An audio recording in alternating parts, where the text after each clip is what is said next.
They gave us a choice: obey or be cast out. But humanity has never been good at bowing. In the heart of the tribunal's grand chamber, surrounded by the galaxy's most powerful empires, one voice echoed louder than all: no. In that moment, Earth didn't just walk away. We made history. The stars would soon learn. You can demand submission from many, but never from a species born from rebellion.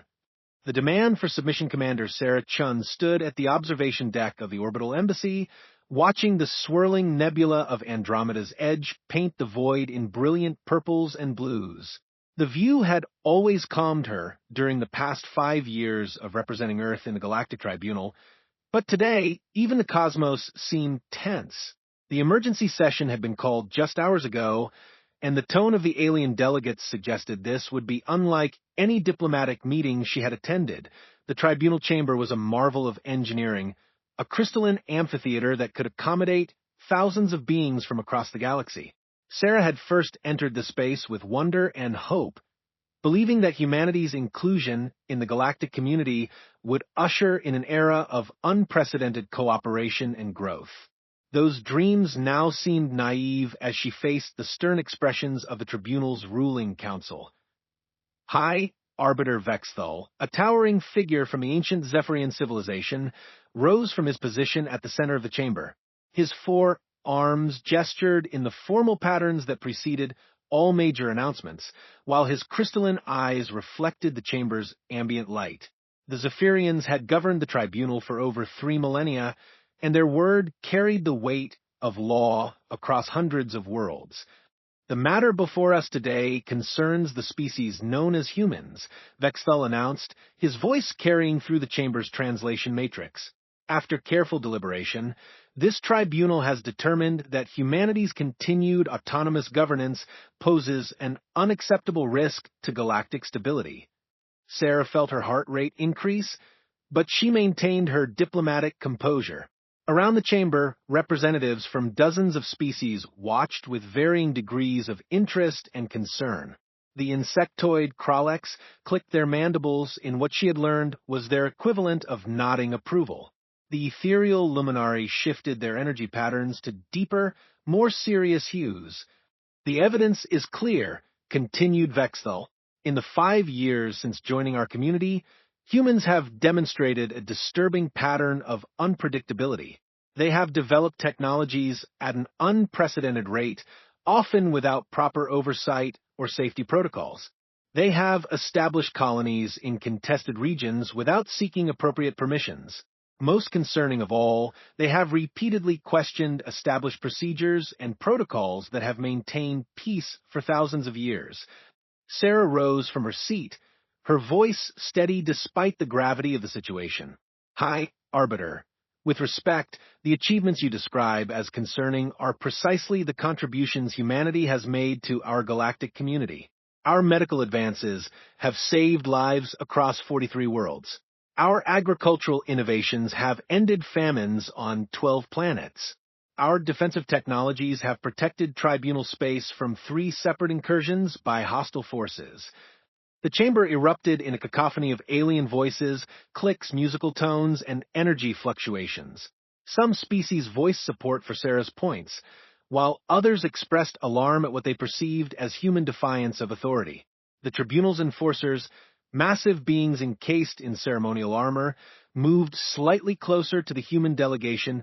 Vexthal raised all 4 arms, and the chamber fell silent. These contributions, while acknowledged, do not address the fundamental issue. Humanity's approach to problem-solving is chaotic and unpredictable. Your species acts first and seeks permission later, if at all.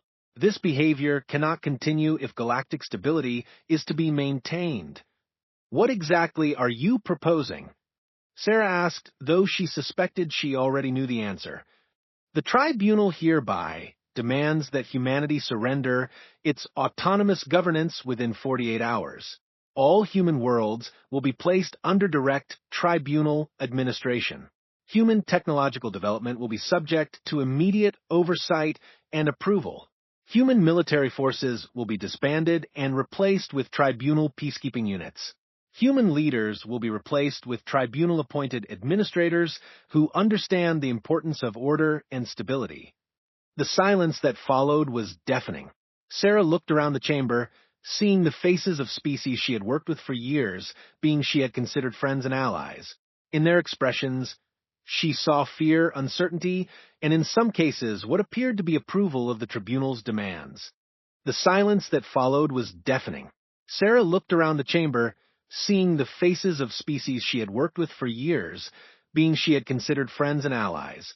In their expressions, she saw fear, uncertainty, and in some cases what appeared to be approval of the tribunal's demands. The Dr. James Morrison, Earth's chief scientific advisor to the tribunal, leaned forward in his seat. "High Arbiter, surely you cannot be serious. You are describing the complete subjugation of an entire species. This is not governance, this is conquest." "It is preservation," replied Vexel coldly. "Humanity's continued independence threatens the stability that has been carefully maintained for millennia. The tribunal's decision is final. You have 48 hours to comply." Sarah stood slowly, her mind racing through the implications of what she had just heard. The human delegation had prepared for many possibilities, but this level of demands had seemed too extreme to seriously consider.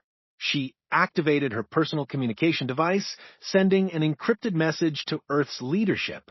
The response came back within minutes, and Sarah felt a mixture of pride and fear as she read the unanimous decision. "High Arbiter, I have consulted with the governments of Earth and all human colonies. Our response is simple and unanimous." Sarah's voice carried clearly through the chamber silence. "We reject your demands completely. Humanity will not surrender its freedom to appease your fears." The chamber exploded in chaos. Species that had remained neutral began voicing concerns about the implications of outright defiance. The Kraleks were clicking their mandibles in what Sarah now recognized as agitation. The Luminaries' energy patterns shifted to angry reds and oranges. "You cannot simply refuse," Vexel said, his voice carrying a hint of disbelief. "No species has ever rejected a direct order from the tribunal." "Then we will be the first," Sarah replied. "Furthermore, effective immediately, humanity withdraws from the Galactic Tribunal. We renounce all agreements, treaties, and obligations to this body. We will remove all human presence from tribunal space within 30 days. The announcement sent shockwaves through the assembled delegates. For the first time in recorded galactic history, a species was voluntarily leaving the tribunal rather than submitting to its authority. The implications were staggering. Captain Elena Vasquez, commander of the Human Security Detail, received an urgent message on her wrist communicator. The message was brief but clear.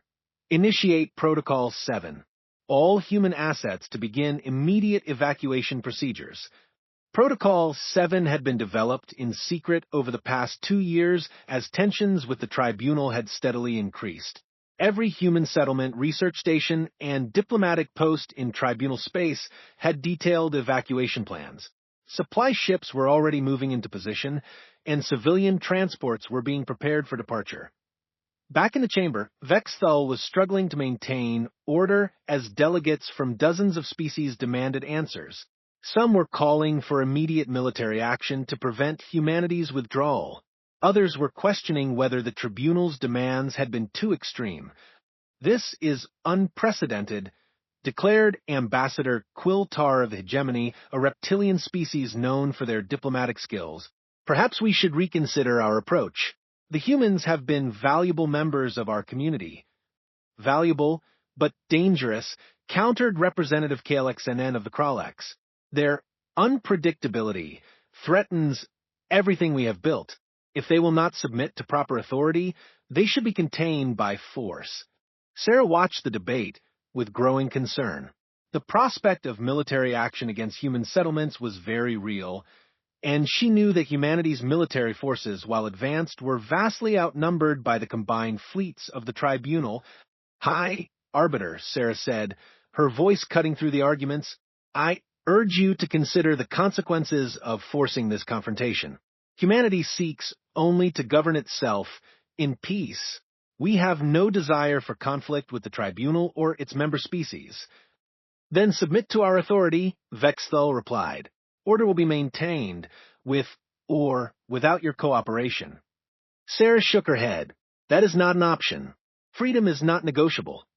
As the session continued, reports began reaching the chamber of unusual activity in human space.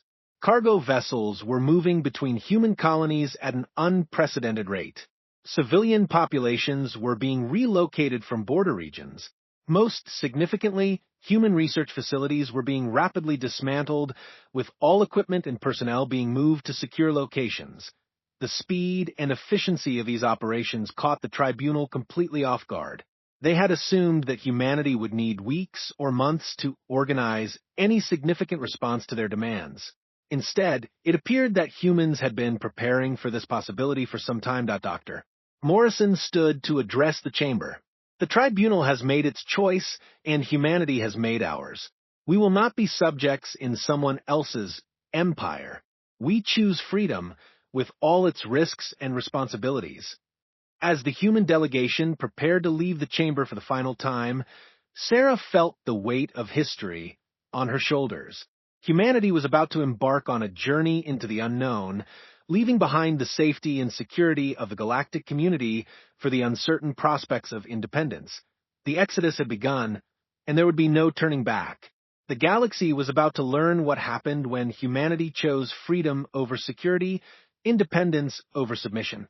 The consequences would reshape the balance of power across the stars and challenge every assumption about governance, authority, and the nature of civilization itself.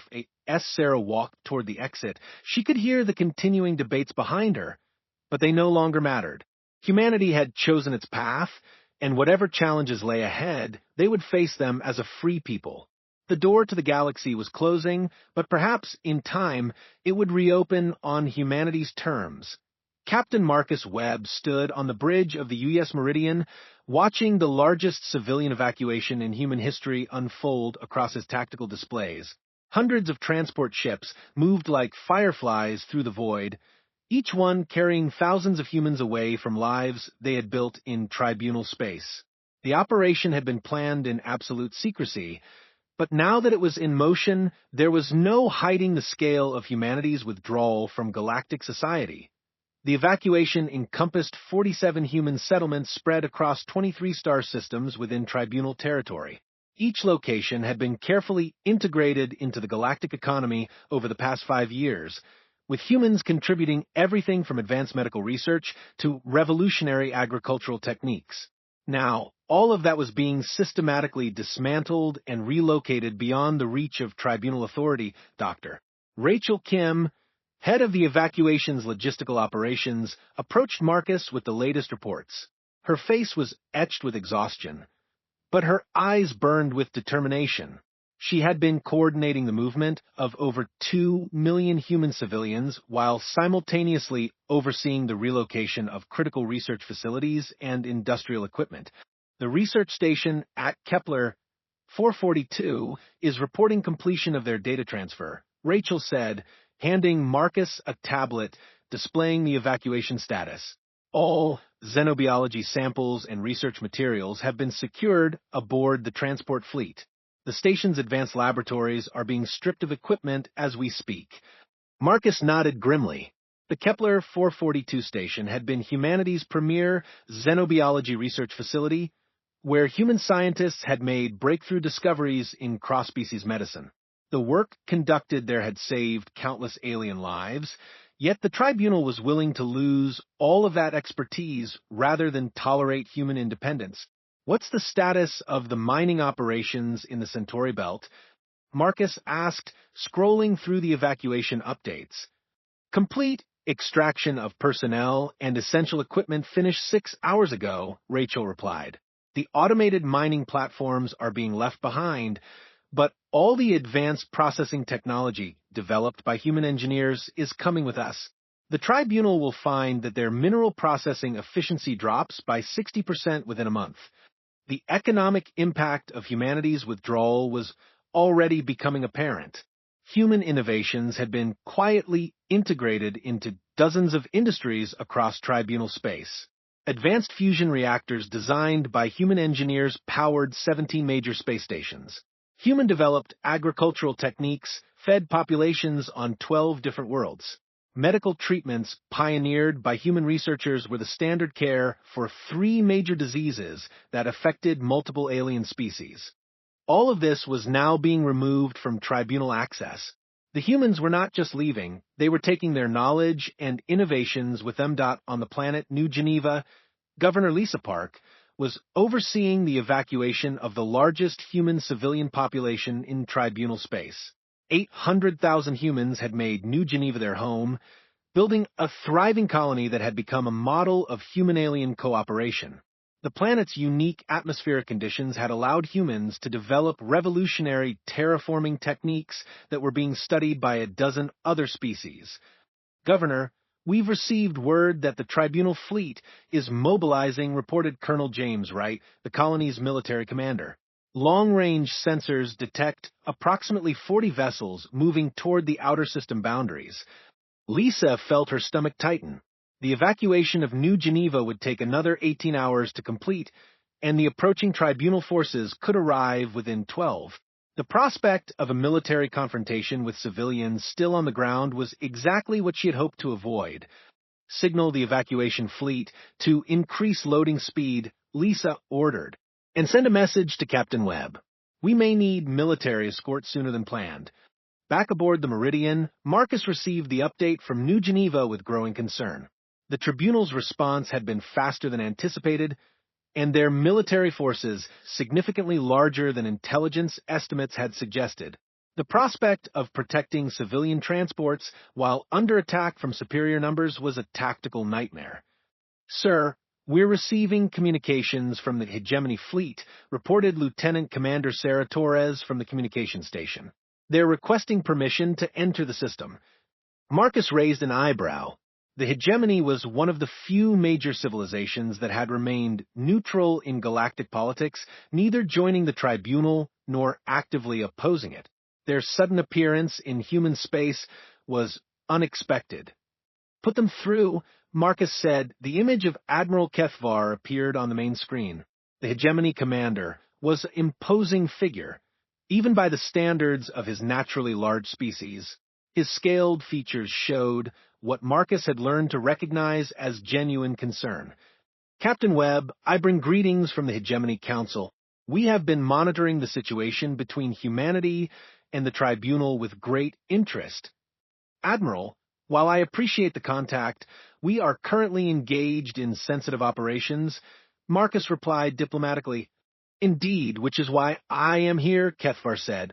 The Hegemony Council has voted to offer humanity protection during your withdrawal from tribunal space.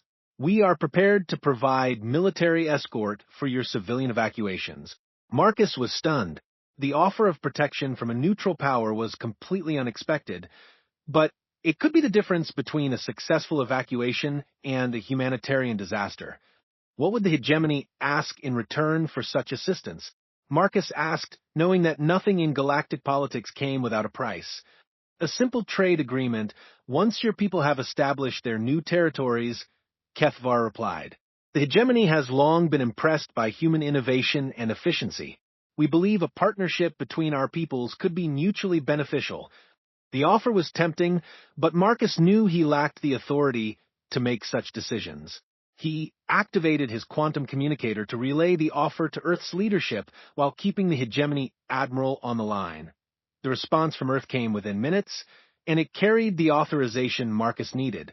Humanity's government was willing to consider trade agreements with any civilization that respected their independence. The alliance with the Hegemony could be the beginning of a new network of relationships built on mutual respect rather than tribunal authority. Admiral Kethvar, on behalf of humanity, I accept your offer of protection, Marcus said. Our evacuation fleets will coordinate with your vessels. The arrival of Hegemony warships changed the tactical situation dramatically. Their fleet consisted of 25 advance vessels, each one a match for the best ships in the tribunal navy. More importantly, their presence sent a clear message to other civilizations that humanity was not as isolated as the tribunal believed. on the mining world of Titan's Rest, the evacuation was proceeding ahead of schedule thanks to the efficiency of human industrial processes. Chief Engineer David Park had designed modular mining equipment that could be rapidly disassembled and transported. Within hours, the humans had loaded industrial equipment worth billions of credits onto transport ships. "The irony is beautiful," David said to his assistant as they watched the last pieces of mining equipment being loaded. "They wanted to control our innovation, so we're taking our innovation and leaving. Let's see how well their old methods work without human improvements." The psychological impact of the evacuation was perhaps as significant as the economic consequences. For the first time in galactic history, an entire species was choosing independence over security, freedom over stability. The message was being received by civilizations across the galaxy, including several younger species that had long chafed under tribunal restrictions. Dr. Kim received a priority communication from the research facility at Wolf 359. The human scientists there had been working on breakthrough technologies in faster-than-light communication, research that the tribunal had attempted to classify and control.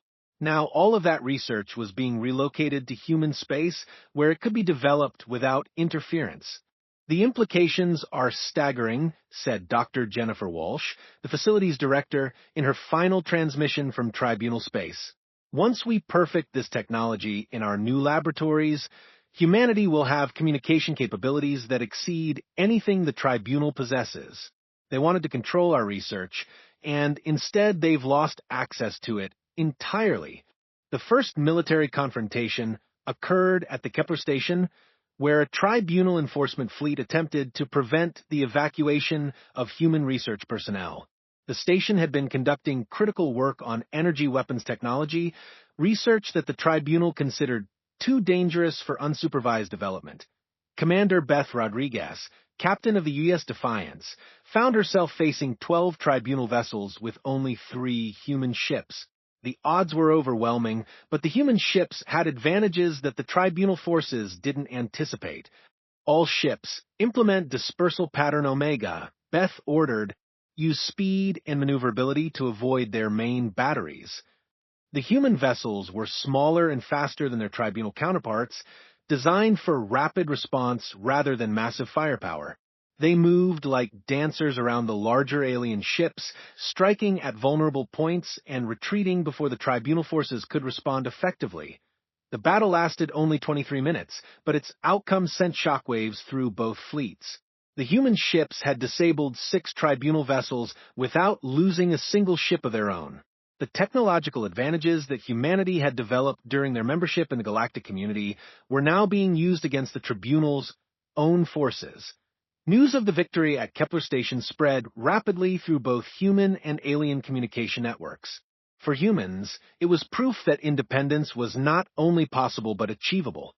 For the tribunal, it was a demonstration that their military superiority was not as absolute as they had believed.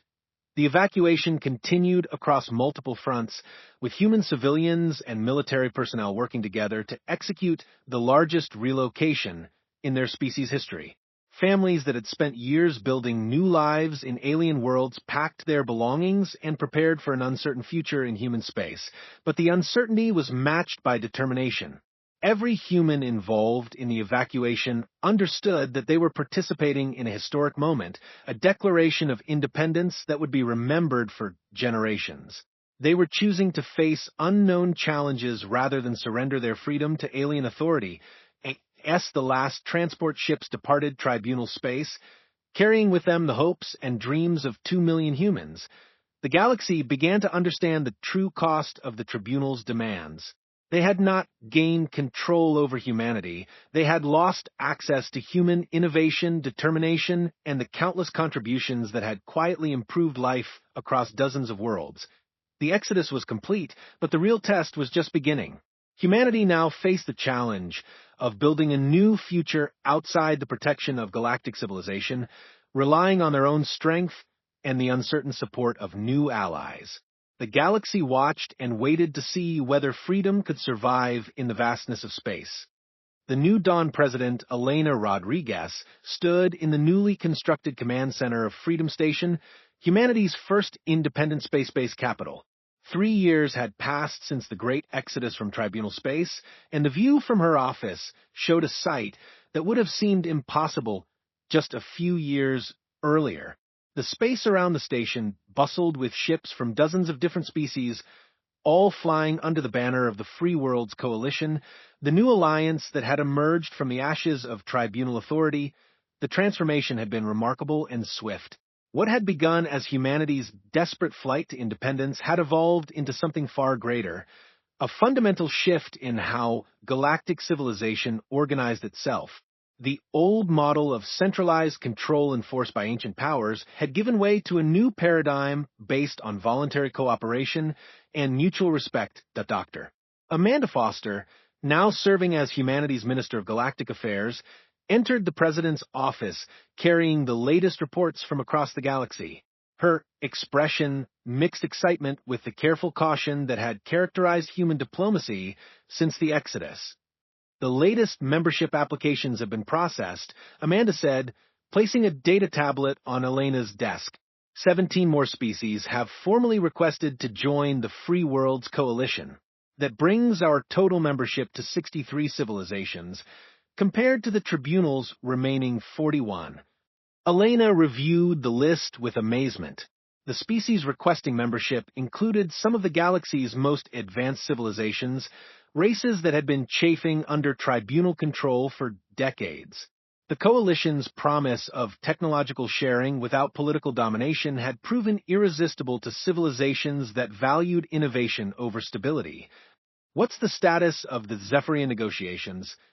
Elena asked, referring to the species that had once ruled the tribunal with absolute authority.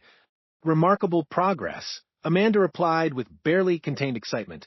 High Arbiter Vexthal himself has requested a private meeting to discuss Zephyrian membership in the Coalition.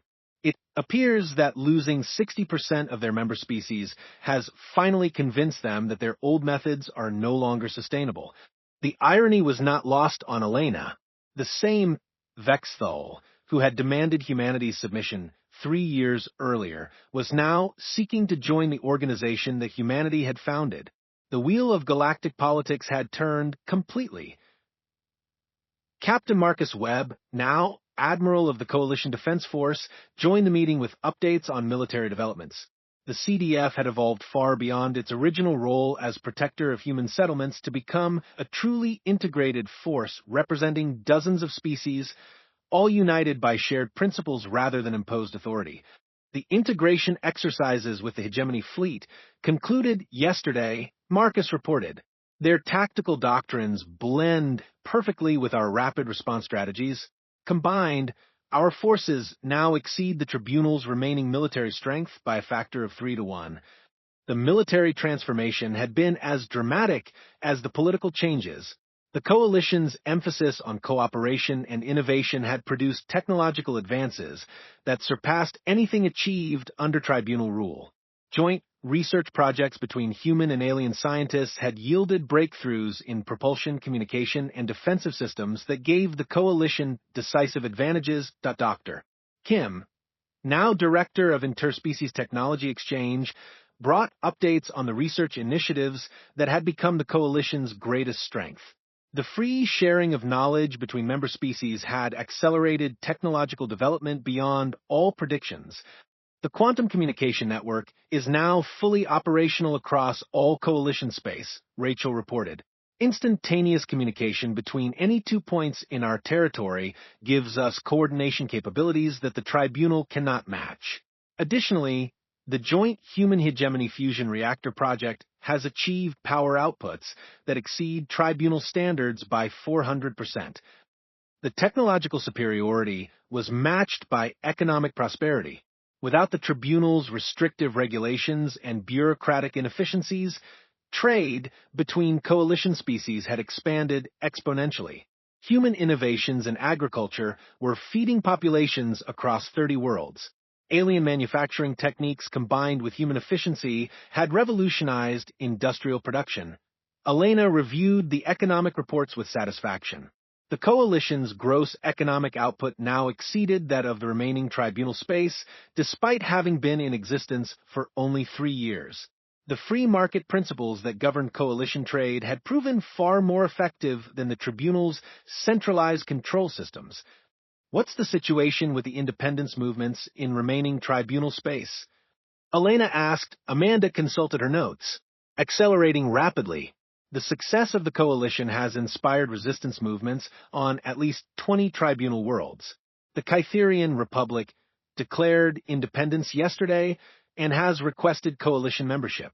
The Stellar Confederation is expected to follow within days. The collapse of tribunal authority was becoming a cascade. Each species that left weakened the organization's ability to maintain control over those that remained. The combination of military weakness, economic decline, and political fragmentation was proving fatal to the ancient order. Governor Lisa Park, now serving as the coalition's Secretary of Colonial Affairs, joined the meeting via quantum communication from New Geneva. The planet had become the coalition's showcase world, demonstrating what could be achieved when different species work together as equals rather than subjects and rulers. Population growth continues to exceed all projections, Lisa reported. We now have representatives from 43 different species living and working together on New Geneva. The cultural exchange programs have produced artistic and philosophical developments that are being studied throughout coalition space. The cultural transformation was perhaps the most profound change of all. The tribunal's rigid hierarchy had stifled creativity and innovation for millennia. The coalition's emphasis on individual freedom and voluntary cooperation had unleashed an explosion of cultural development that was reshaping galactic civilization. Admiral Webb received an urgent communication that brought the meeting to sudden attention. President Rodriguez, we're receiving a priority transmission from the tribunal's remaining territory. It's marked for immediate leadership attention. The transmission that appeared on the main screen showed a figure that Elena recognized but barely believed. High Arbiter Vexthul appeared diminished, his once commanding presence reduced by the weight of his civilization's decline. Behind him, the great tribunal chamber stood nearly empty, its crystal walls reflecting the light of only a handful of remaining delegates. President Rodriguez Vexthul began, his voice carrying none of its former authority. I speak not as High Arbiter of the Tribunal, but as a representative of the Zephyrian people. We formally request admission to the Free Worlds Coalition. The silence in Elena's office was profound. The species that had ruled the galaxy for 3 millennia was asking to join the organization they had tried to destroy through force and intimidation. Furthermore, Vexthul continued, the Tribunal Council has voted to dissolve the organization. The remaining member species will seek individual relationships with the Coalition or other galactic powers. The age of enforced unity has ended. Elena looked around at her advisors, seeing the same mixture of triumph and amazement on their faces. Humanity's choice to walk away from galactic authority had not just secured their own freedom, it had transformed the entire galaxy. High Arbiter, Elena replied formally, the Coalition welcomes all species that embrace our principles of voluntary cooperation and mutual respect. The Zephyrian people will be evaluated for membership according to the same standards applied to all applicants. The formalities could not disguise the magnitude of the moment. The galaxy's oldest and most powerful civilization was acknowledging that humanity's vision of freedom and cooperation was superior to their system of control and domination. And the months that followed, the transition accelerated. The Tribunal's formal dissolution released dozens of species to seek their own paths. Most requested coalition membership, while others formed smaller regional alliances based on coalition principles. The galaxy was reorganizing itself according to voluntary associations rather than imposed hierarchies. The transformation was not without challenges. Integrating dozens of different species with varying technologies, cultures, and governmental systems required careful diplomacy and compromise. However, the shared commitment to freedom and cooperation provided a foundation that proved stronger than the Tribunal's system of fear and control. Dr. Foster presented the final statistics to a galaxy-wide audience from the Coalition's new capital. Today marks exactly 5 years since humanity's withdrawal from Tribunal space. In that time, galactic prosperity has increased by 300%. Technological advancement has accelerated by unprecedented amounts.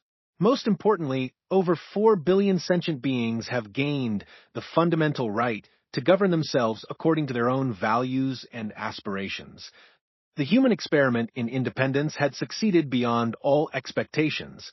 By refusing to surrender their freedom, humanity had not isolated themselves from galactic civilization. They had transformed it.